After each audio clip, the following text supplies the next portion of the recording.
Dr. Beth Malow is a professor of neurology and pediatrics at Vanderbilt University Medical Center, specializing in sleep and autism. These webinars are made possible thanks to generous donor support. If you'd like to contribute, please visit our website at autism.org. And now I will turn this over to Dr. Malow.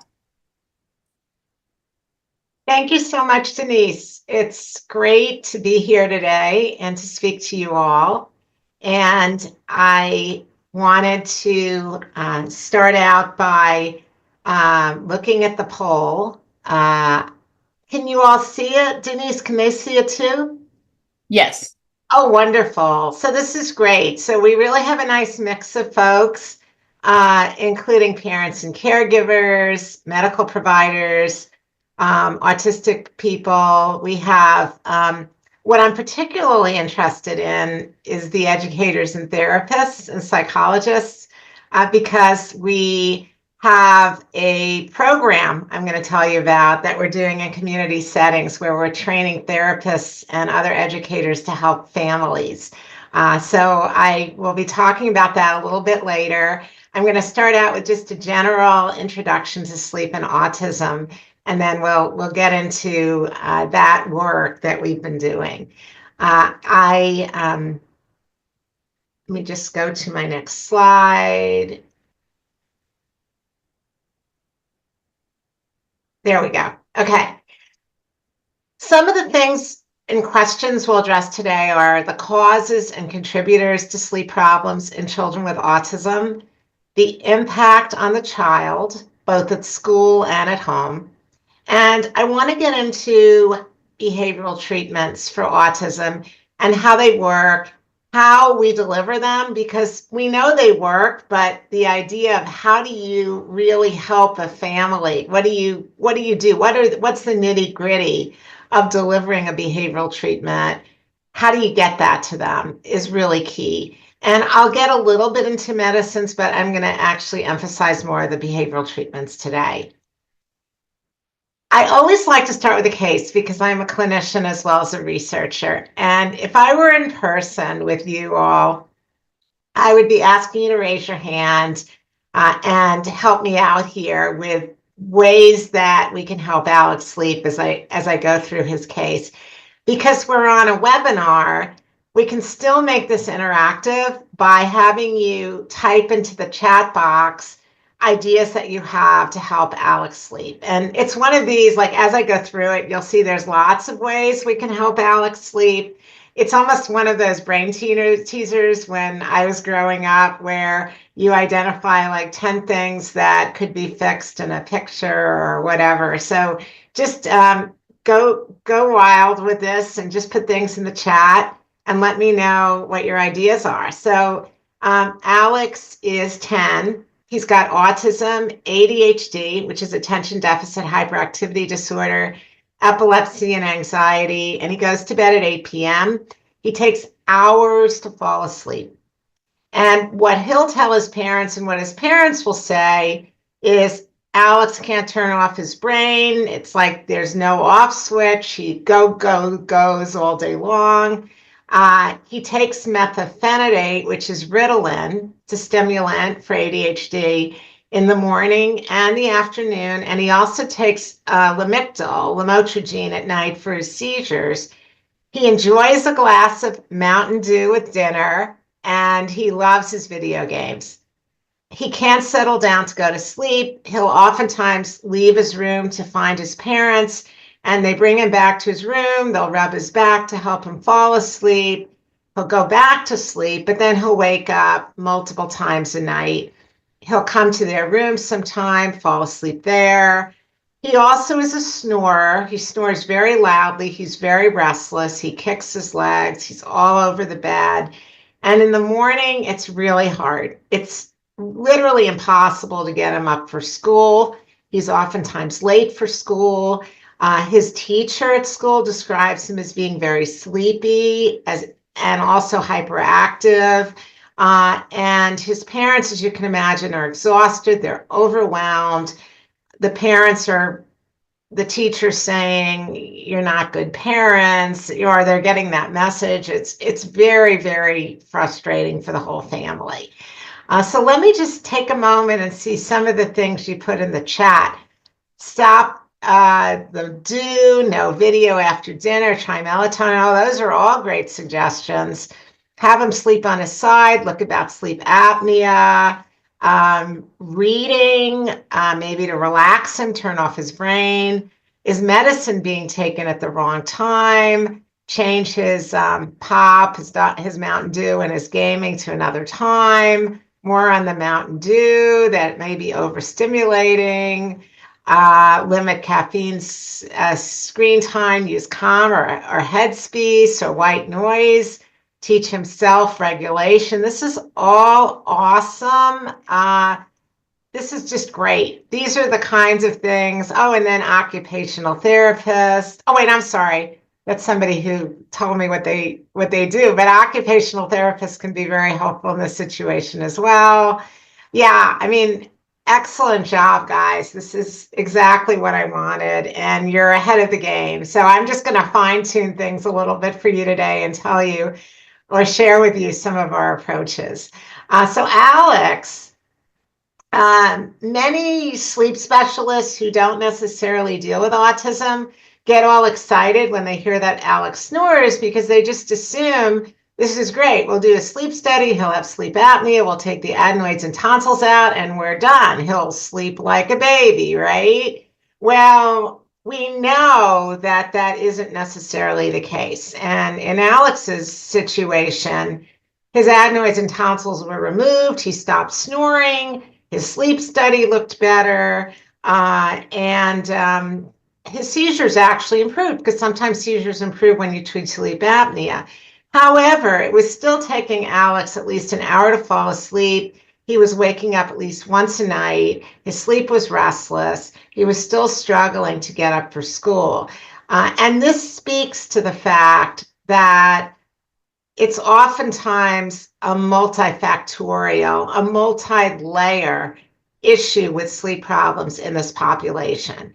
And we oftentimes see kind of a combination of these three buckets, the biological, the medical, the behavioral. And I want to say this is simplistic, right?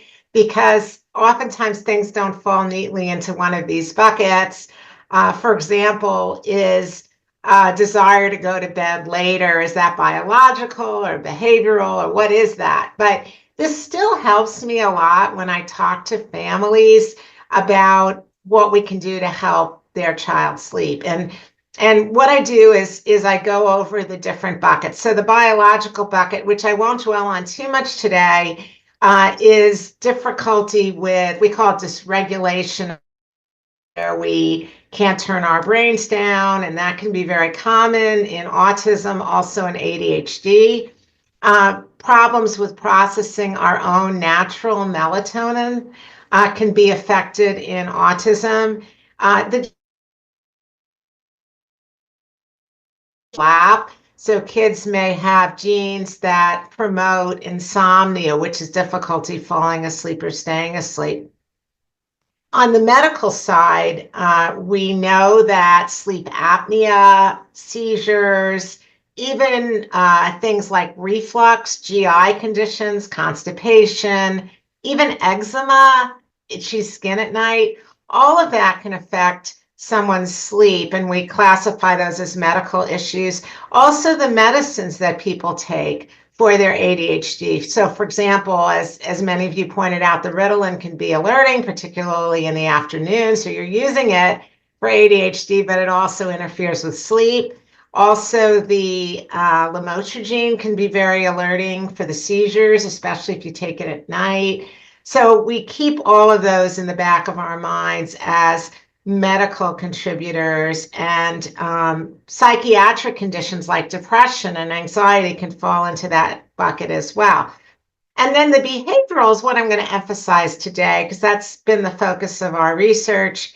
And it really does work. When we say behavioral, we don't mean bad behavior. What we mean is rituals, routines, what we do from the beginning of the day to bedtime. It's not just at bedtime, it's the caffeine we drink, it's the sunlight, it's all those things. And I'll spend a little bit of time on that.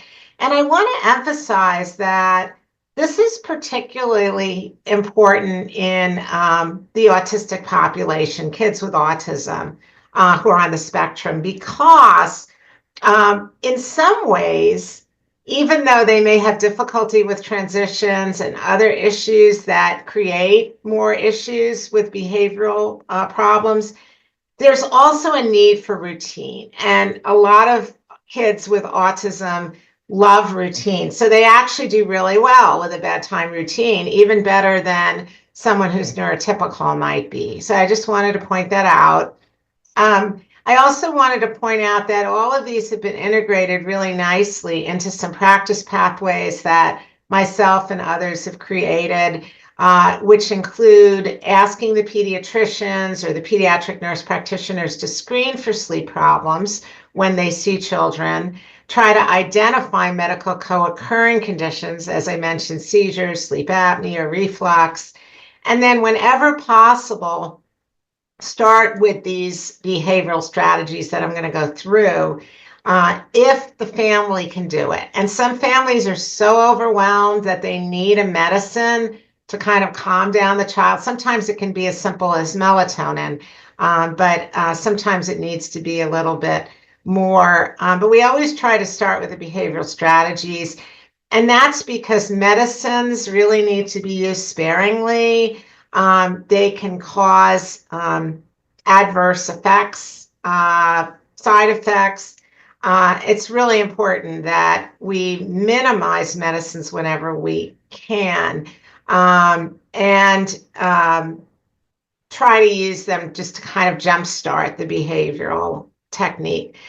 I always put in a slide about emotional regulation, behavior, core symptoms, because if we improve somebody's sleep, whether they're on the spectrum or not, it's good in and of itself. I mean, it's great to feel like you're sleeping through the night. It's great for the families to not being woken up at 3 a.m. It's great for health. We know that our ability to manage our blood sugar and our weight and our heart and all of that is improved when we're sleeping better. However, in autism, there's an extra benefit, which is this improved emotional regulation. And what do I mean by that? Think of it like hitting the reset button, that you're all wound up at night, you manage to go to sleep, calm yourself, whatever the things we're going to talk about today. And then in the morning, you've had a great night's sleep, you can take on the day, you can go to therapy, you can be successful. All of that is improved when you're sleeping better. And we've actually have data from, we call them functional MRI studies. This is where parts of the brain that are involved in different activities like fear, the amygdala is involved in anxiety and fear. When you're sleep deprived, that part of the brain, that amygdala, actually ramps up and we're more fearful. We also have something called the prefrontal cortex. It's in the front of the brain, think the forehead. And normally it's not well developed until age 20, 25, even in neurotypical folks. But it's really takes a hit when you're sleep deprived. So the little prefrontal cortex that our kids do have is even more affected. It's not working very well to keep that amygdala in check when we're sleep deprived. And we call that decreased connectivity between the prefrontal cortex and the amygdala. They're just not connected very well. So we can't keep our fear and our anxiety in check when we're sleep deprived. And that's been shown in these MRI studies where kids and adults basically do tasks, and we measure these different parts of the brain. Like they may look at spiders or some other aversive thing, and when they're sleep deprived, they're a lot more fearful and all. And these areas of the brain are activated. Other evidence for emotional regulation kind of being affected and core symptoms being affected by being sleep deprived, or when they looked at more than 2,700 kids with autism in a big genetics collection, if they were getting less than 7 hours of sleep or 7 hours or less of sleep a night, they had more higher severity indexes for core symptoms that we see in autism, like social communication and restricted repetitive behavior. So those were worse in the kids who were sleeping less. Now, we don't know for sure that sleeping less is causing your core symptoms to be worse. It may also be that it's like a stronger form of autism or whatever that's making you sleep less and having these symptoms. I'm going to show you, though, in a few minutes, some of our work where when you improve sleep, you actually can improve some of these symptoms. So improving sleep, you can think of as a window or an avenue to improve sleep in this population. I'm sorry, improving sleep would improve functioning in this population. And this was still another study looking at 81 kids with autism, and sleep problems, particularly waking up at night, were significantly associated with aggression, irritability, inattention, and hyperactivity. So the converse is, if we can improve sleep, we can make a major dent into some of these daytime behaviors. And I should emphasize that's really important right now, because the drugs that we've developed to treat aggression and irritability are not great. They have a lot of side effects. They don't always work. They can cause diabetes. They can cause weird movement problems. So better to just improve sleep, right? Because then you can make a difference without having to put a child on these strong, powerful drugs that have side effects.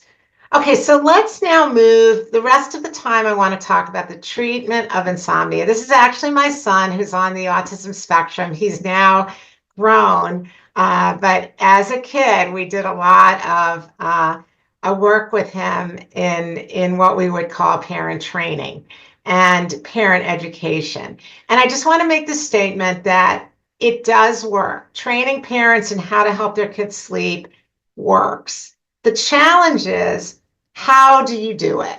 How do you motivate parents who are at their wits' end and are exhausted? How do you deliver this if there's only one sleep center in your community and they've got long waiting lists and they're far away? How do you actually implement this into life, real life? And that's really become the focus of my research. In 2009, I developed with colleagues something called the Family Inventory of Sleep Habits. We call it FISH for short. And what it is it's just a quick and easy way to ask parents questions about their child's exercise level, when they wake up, relaxing activities before bedtime. You can see all the different questions here. And this is available, and I can also send it to Denise and she can share it with you guys. It's very helpful because it gives us a sense of what to work on with families, and it incorporates the entire day. So we can see if a child's getting never exercising or getting a lot of exercise and all these other questions, and we can fine-tune our approach to the child. So whether it's daytime habits, evening habits, sleep environment, or bedtime routine, getting the phones out of the bedroom, all of these things. And I want to emphasize, it's not just what happens at night, it's what happens all day long, like with the caffeine that I mentioned, with exercise. So the light that we get in the morning can be extremely helpful in waking us up, getting us going, and believe it or not, helping us fall asleep at night, because it synchronizes our circadian or biological rhythms. So these are some of the things. Naps can work against us if they're too late in the day, because then they get rid of that drive to sleep. And we try to use the bedroom selectively. We don't want to do timeouts there. We don't want the older child to be doing a lot of homework there. If they can do that in another part of the room, then they start associating their bedroom with sleeping rather than with something else that will keep them up. As we move into evening, we're looking at less stimulating activities, less light, more routines. We really emphasize the sleep environment, right temperature, the texture of bed sheets and clothes, PJs. sound, light, getting the electronics out. And the point I'll make here is you might think, oh, we need a dark room with no noise, and that's what's going to help. And some kids actually need that noise and that night light. My son was one of them. He needed the door open so he could hear people talking. He needed to hear us talking at night in order to fall asleep, because otherwise he was scared. He felt isolated. So he needed noise, some mild noise filtering in. He needed a night light so it wasn't completely pitch dark. So every child's a little different there. And we try to personalize these approaches to kids. Now, one thing I didn't notice, I might have missed it in the chat, is Alex. The story I told you about Alex is he's 10 years old. He goes to bed at 8 p.m. And that may be too early, especially as kids start getting into puberty, because we all have this forbidden zone where we're more awake at any time during the day, right before we're ready to go to sleep. So let me break this down for you. There's two drives to sleep. There's a dotted drive, the homeostatic drive. And this is like, think about it, 8 in the morning. As the day goes on, we get sleepier and sleepier. We're building up a substance in our brains actually called adenosine. And it's antagonized or broken down by caffeine, which is why caffeine gives us that extra boost. But the problem with caffeine is if you take it too late in the day, or you'd have a nap too late in the day, it interferes with your wanting to go to sleep, which is what this whole homeostatic drive is about. It keeps track during the day, and we get tireder and tireder, and then we're ready to fall asleep around 8:30, let's say, in Alex's case. There's also a circadian drive to sleep that kind of gives us that second wind and boosts us up. And the problem with a 10-year-old going to bed at 8 p.m. is that may be way too early for them. They may not yet be ready to go to sleep until, let's say, 8:30 or 9. They're in that forbidden zone for sleep. So that's why the timing of bed is important. And sometimes just delaying bedtime by a half an hour can really be effective in kids. We also look at the bedtime routine. Having visuals, line drawings, or a checklist for older kids can be really magical because they have that routine. They love that routine, especially kids on the spectrum. And sometimes you can throw in like choices, like read a book, listen to music. They can pick what they want to do, and in terms of the sequencing of what they do before bed. And that can be really, really positive and powerful. Okay, so sleep resistance is a really interesting topic. In neurotypical kids, there's been a lot of emphasis placed on letting kids cry it out, letting them learn how to soothe themselves to sleep, fall asleep on their own, getting the parents out of the room. I will tell you that it didn't work for my kids, and it doesn't work for a lot of kids on the spectrum because they don't understand what's happening. The parents naturally have a lot of guilt. I know I did. I felt like I was abandoning my child. So we've developed these kinder, gentler methods, which parents really seem to like. One is the rocking chair method, which is simply being in a chair with your back to the child or your side to the child, so you're not full on with them. And you're basically saying, I'm here for you. I'm not going to abandon you. However, you really need to fall asleep on your own. And if they start interacting, you say, time for bed, in a very boring, brief voice, brief and boring. And then you move the chair closer to the door every night until you're out of the door. And you can use rewards. We always use rewards. So you get stickers, or you can pick a present from a wrapped collection. You can go to the dollar store and wrap a bunch of purchases, and then they can pick something out in the morning. So it doesn't have to be expensive. It can also be a warm towel from the dryer. It can be anything that your child likes. And this is really effective. It also works with kids who sleep in the same room with their parents, and the parents would like to get their bedroom back. If it's culturally something you want to do, we don't want to change that. But if you want your bed back, you can sleep on a mattress in your child's room next to them, and then move the mattress closer and closer until it's to the door and then out of the door. Night wakings. child falls asleep on their own, but then they wake up, we talk a lot about what's happening at bedtime. If they need you to be there to rub their back, like happened with Alex, when they wake up and you're no longer there, they're going to have a full-blown night waking. A child who can fall asleep on their own is going to be able to go back to sleep on their own. We all wake up throughout the night. We just don't know it because we go right back to sleep. But if you're missing whatever you had when you fell asleep, it's just no longer there. The classic example is the infant with the pacifier. Pacifier falls out of their mouth, they have a full-blown awakening. Similarly, as adults, if we fall asleep with the TV on and then the TV goes off, we might wake up because it's no longer there. The parent can be that stimulus for the child who needs their parent there when they fall asleep, and then when they wake up, their parent is no longer there. So that's something we really work on, is teaching children to fall asleep on their own. You can soothe them, you can rub their back, but get out of the room before they finish the process of falling asleep, and then they're less likely to have a full-blown awakening in the middle of the night when you're no longer there. So we work on that. We talk about responding quickly to distress, remembering that brief and boring I mentioned, avoid over-responding, and then we sometimes use visual reminders, and these reward charts are really, really important. I love this bedtime pass. It doesn't work for every child. It worked for my son.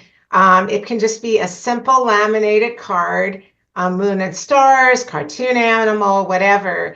And we wrote a little story. It's basically a ticket. The child holds on to it before they go to sleep. And there's a little story, it's good to sleep. My parents want me to be a better sleeper. I'm getting this ticket. It's a bedtime pass.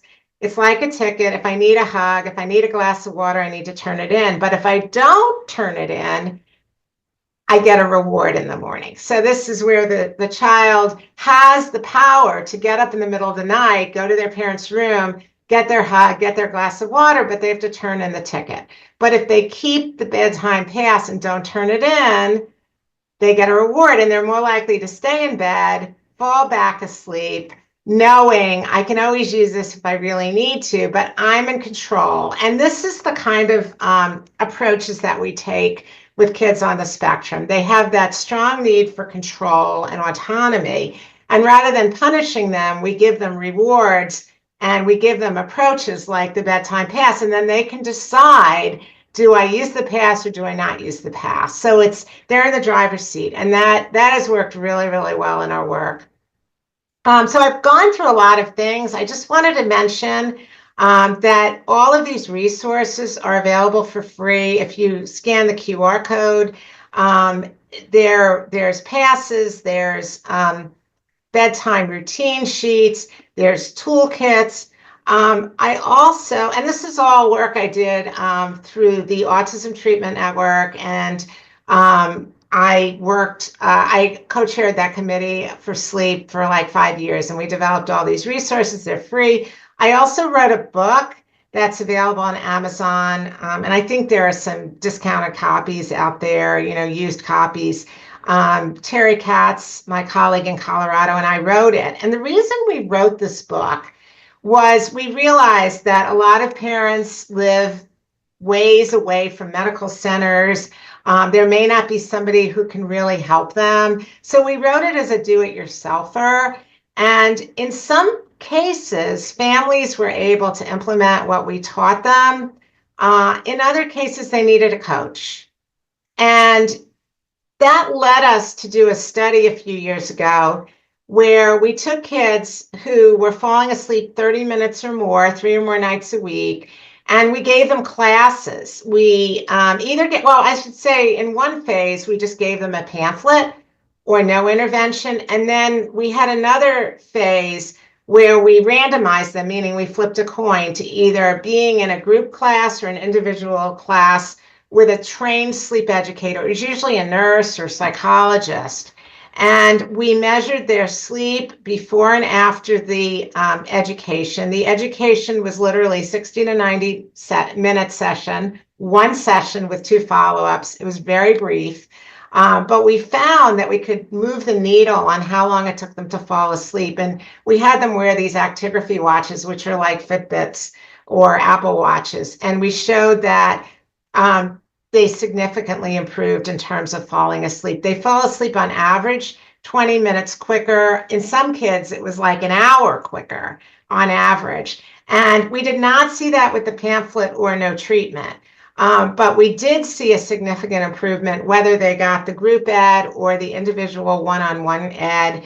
And then we also measured things like their sleep on questionnaires. I mentioned the core symptoms of autism, the restricted behavior, that improved in the group ed and the individual ed, child behavior, quality of life, and even how competent a parent felt about being a parent. That also improved because they were teaching their kids new things, right? So they got a lot of satisfaction out of that. Now, that's great, but not everybody has a major medical center near them. So we then got funding through the American Academy of Sleep Medicine to take this work into the community. And this is what I wanted to make sure I talked to you about today, now that I've given you more of a background for what we do.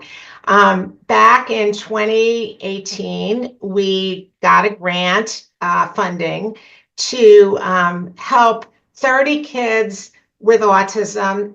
We basically taught therapists. Some of you may be therapists on the call, right? Occupational therapists, behavioral therapists, speech therapists, early intervention folks. We trained the therapists to train the parents in sleep. And we did the same exact thing, brief 60 to 90 minute session, 2 follow-up sessions. Our pediatric providers, nurse practitioners, pediatricians, all we asked them to do was make referrals and evaluate for medical conditions like seizures, reflux, apnea. We did not want to overburden the pediatricians and pediatric nurse practitioners with this curriculum because we know how busy they are with everything else they do. We left it to the community therapists to do the training. We knew that this was going to be a great group of people to train because those of you who are a therapist, I mean, you work day in and day out with these kids, these parents, you know empathy, they trust you. You are their superstars. And we've continued to find that in our work. The therapists were awesome. They achieved their fidelity goals, meaning they delivered the curriculum according to plan. During the training, during the sessions, we videotaped them. We did all of this. The parents were thrilled. They understood what was being imparted to them. Their kids' sleep improved. And we did something fancy called qualitative analysis, where we did a bunch of interviews, and we found that the parents were very happy. The educators were happy. The therapists felt like they were learning new skills, that the kids were improving in therapy much better. They weren't having meltdowns because now they were sleeping better. So that everybody loved it. And we got a new grant recently, and we've been working on it for about a year. And what we're doing is we've expanded from 30 families. We're going to hopefully have 300 families, and we're in 5 states: Tennessee, New Hampshire, Vermont, Georgia, Colorado. So if you're in any of these states and you're a therapist or you're a parent and you want to get help for your child, you can email me. I'll have my email in the chat at the end, or actually the email for our program will be in the chat at the end. We have a diverse advisory committee, including folks who are Spanish speaking. We have therapists, we have physicians, we have a whole bunch of people who guide our project. We meet with them quarterly. To date, we've trained 21 therapists, mostly BCBAs, but also occupational and speech therapists.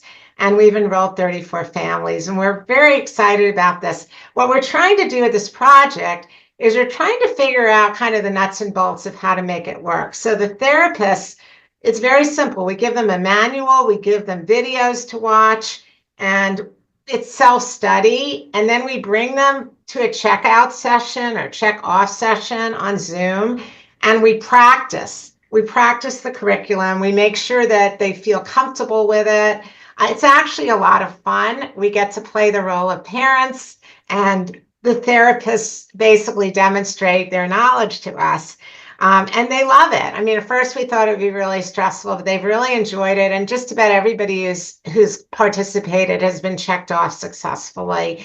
And then they go out in the real world. They see their families. All we ask is a DSM-5 diagnosis of autism. It doesn't have to be the ADIR or the ADOS. And what we do is we can send parents to fill out forms and let us have access to those forms for the research. So they fill out these forms, we share them with the therapists, we collect those forms again, the CSHQ and the FISH, after education. We've also added a Spanish component for Spanish-speaking parents, and we hope to expand to other languages as well. The therapists receive their referrals either from their own families or from outside pediatric providers. They come together on Zoom meetings and we discuss challenging cases. We discuss issues related to billing. A lot of therapists have been able to bill for these services, marketing and within their practice and outside. And then we also conduct these interviews to see how things are going. So that my part on the community practice. I just kind of wanted to end with one more slide and a summary, and then we'll take questions.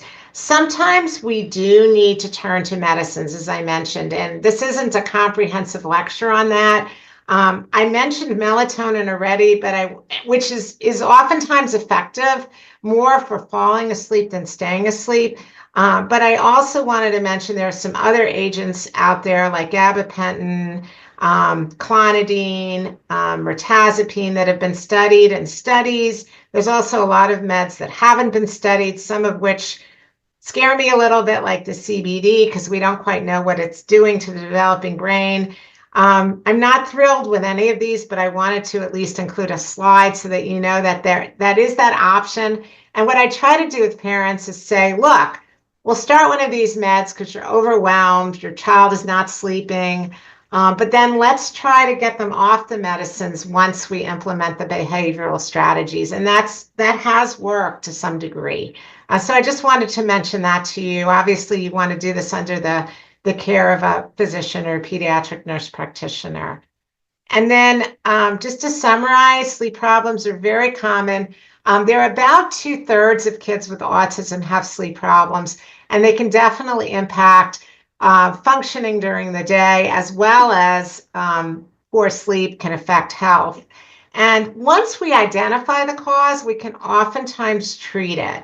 And these behavioral approaches do work. So making sure there's no medical cause, and then approaching the child in a very personalized way that makes sense for the family is really important. Medicines of side effects are sometimes appropriate.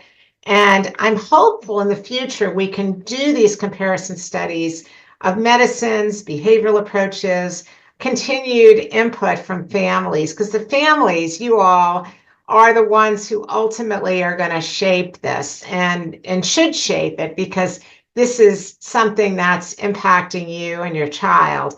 And I think that's absolutely vital. So I'm going to go ahead and stop my share and see what kinds of questions have popped up in the Q&A. Okay, great. All right, so people are typing their questions in the Q&A now, and there were a couple in the chat as well, so I'll grab those first.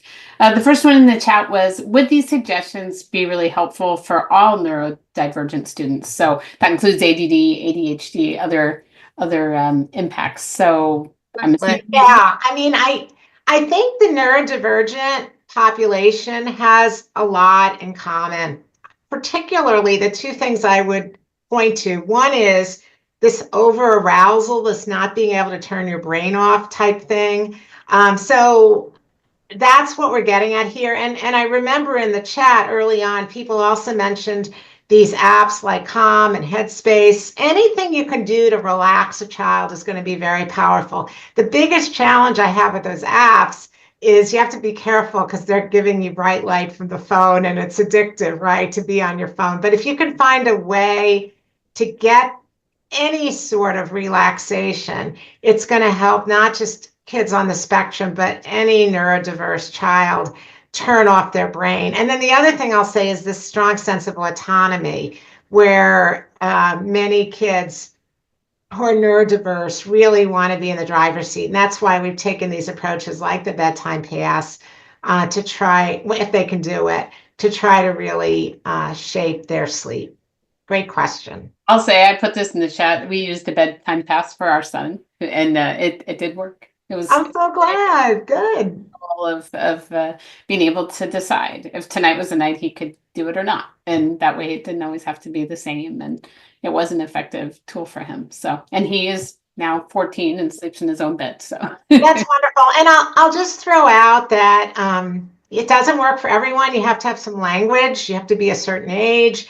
We also will do things like put a stop sign on the door or a cartoon animal with a stop sign. There's different things you can do depending on a child's level of maturity, how verbal they are. So I don't want everybody to feel like it has to be the bedtime pass. There's lots of other resources in our book or on those websites that I mentioned.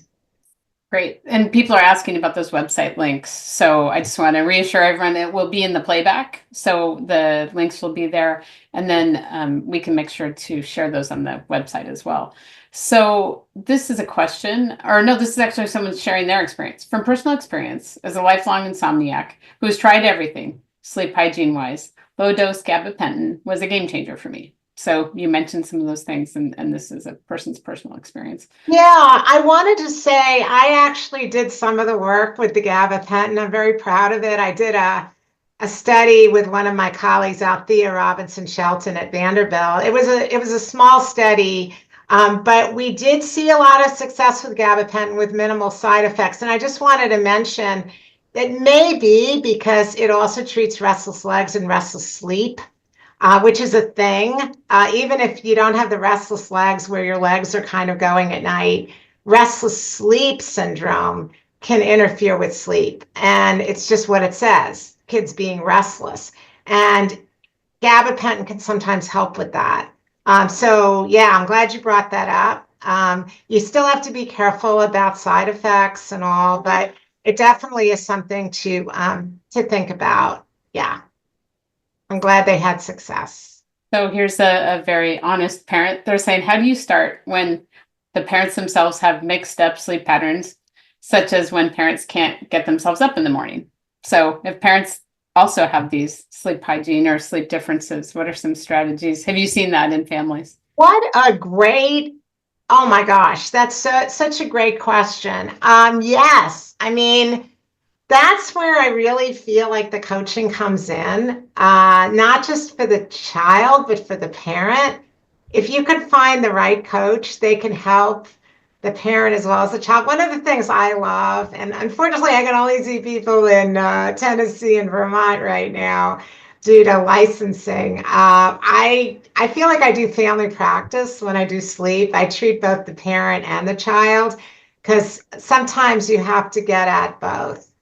So yeah, I would try to find someone who maybe can help your child and help you. Yeah.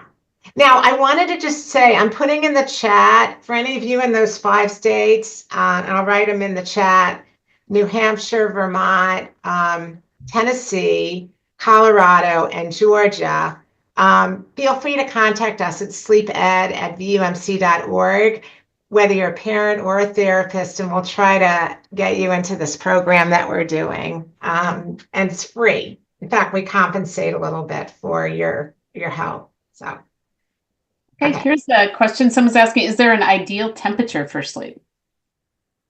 There's no ideal temperature because everybody's different. Some people really like it cool. I love it cool when I sleep. In fact, my husband laughs because I'll make it really cool and then I'll put a big comforter over me. And I just like that combination of the cool and the comforter. Other people want it really warm. So again, it's trial and error. And we really try to make our approach personalized. Not only is it brief, not only is it 60 to 90 minutes with 2 follow-ups and that's it. We also make it personalized to what the child needs.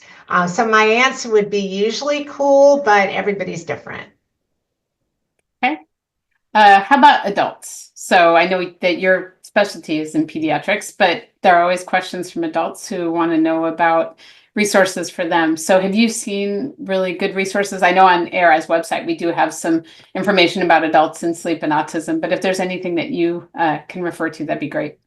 Yeah, thank you for bringing that up. I do see adults. It's a very important area because what we found is that people on the spectrum do not outgrow their sleep problems when they become adults. And very similar things to keep in mind. So, first of all, we have a brochure in the resources that I gave you for teens. That's the first thing. Teens and adults are not the same thing, but at least you can be looking at that resource.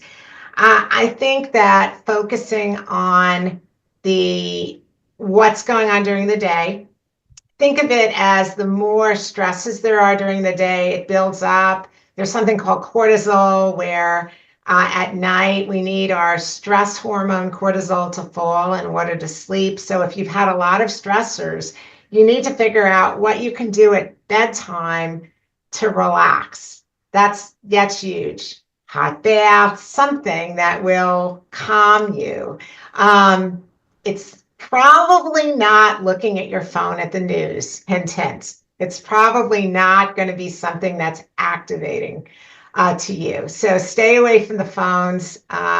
Stay away from anything that could potentially be activating, and try to be thinking about calm, soothing activities. That's probably the biggest advice I can give. And then for adults, watch that alcohol. I mean, it may seem like that glass of wine or that beer is getting you ready to go to sleep, but it can wreak havoc on you in the middle of the night when you start like coming out of your system, because then you might end up waking up at night. So watch the alcohol, watch the caffeine. Remember that iced tea has caffeine in it. Be careful. And then definitely watch what you're consuming close to bedtime in terms of news, phones, those kinds of things. Right, right. Social media. Yeah. Good advice for everybody. Yeah. Oh, yeah. Okay. So, if they feel like there might be some neurological issues or other biological issues, how do you request a referral? Like if you need to go to your pediatrician and say, I really think that we need to look at a little deeper, how do I get a referral? How can That's a great question. It's going to vary depending on where you go. If you're really lucky, you'll live near a medical center and you'll live near a place where the doctors and nurses specialize in autism. Most of the time, that's not going to be the case.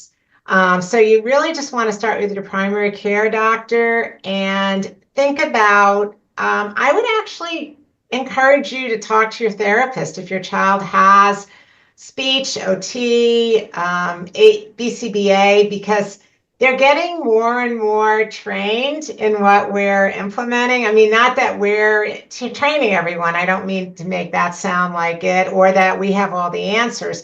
I'm just finding a lot of therapists I'm coming across have been doing a lot of reading on their own, and they're in unique positions. So, for example, the OTs do a lot with sensory sensitivities already, right? The BCBAs do a lot with rituals, routines, habits. So I would say, if it were me, and I wasn't a sleep doctor and my kids were struggling, that's where I would start. I would talk to my pediatrician for sure, because we don't want to overlook, I mentioned seizures, apnea, reflux, those kinds of things.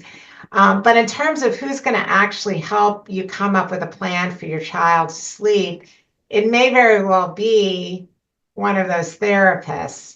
And I've convinced myself throughout the years, after doing all these different studies, after writing books, writing articles, that everybody needs a coach. Everyone needs somebody to help them stay accountable and get them through those challenging times when their child is waking up at night. So that's where I would go for my first line, are the therapists. And you guys who are therapists on this call, you just rock. You have so much empathy. And it's just been a joy working with therapists in our project. Great. Okay, so this is a shift. This person is asking, given the results of fairly recent studies that show a high percentage of autistic kids have sleep apnea, what do you think about the idea of universal screening for sleep studies?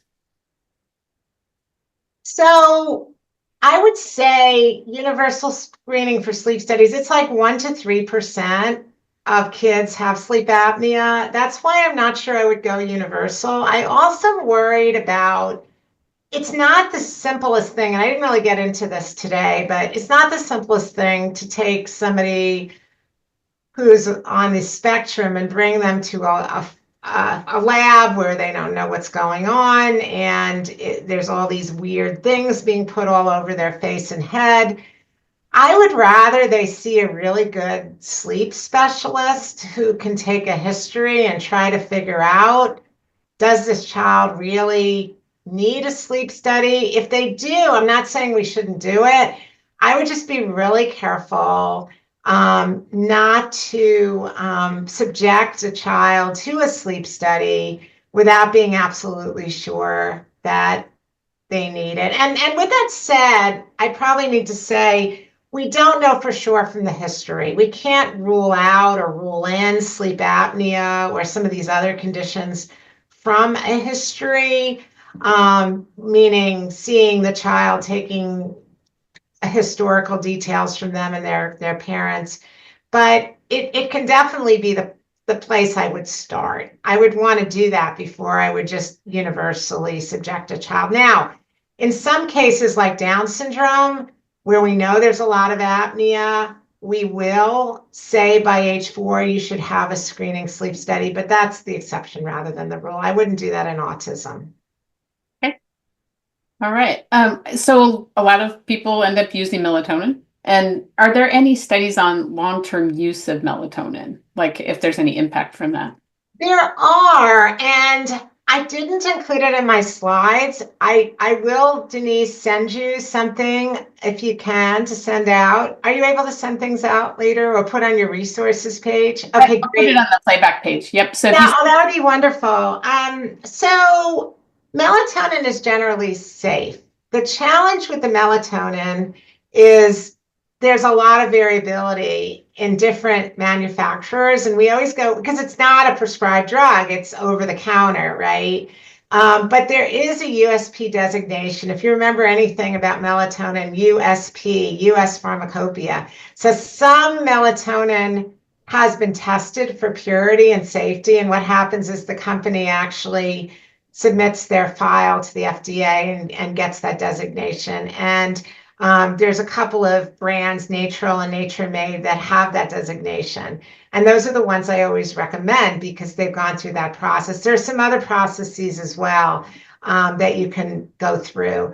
And then I put together a website or some articles that I'll share with Denise that go over questions, frequently asked questions about melatonin, like, does it affect puberty? It doesn't.